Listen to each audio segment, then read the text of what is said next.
প্লাজোর কাপড়টা আমি আগের দিন রাতে কেটে রেখেছিলাম। এখন আমি প্লাজোটা বানিয়ে ফেলবো।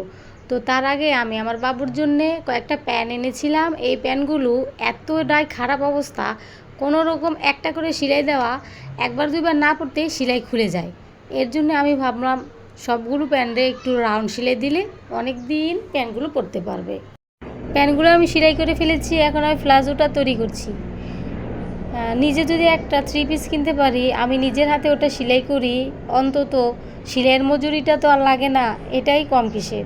সংসারের পাশে যে এতটুকু দাঁড়াতে পারছি, এটাই আমার কাছে অনেক। আর নিজের হাতে তৈরি করা জামাটা পরা এটা কিন্তু একটু বেশি আনন্দদায়ক, আর আমার তো খুবই ভালো লাগে। আমার মেয়ে যখন আমার তৈরি করা জামা কাপড় পরে তখন আমার খুব আনন্দ হয় যে যাক, এতটুকু তো করতে পারতেছি, এই অনেক বেশি।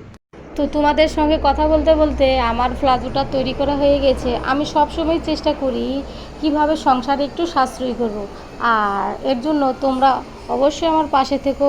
আজ ভালো থেকো সবাই, টাটা।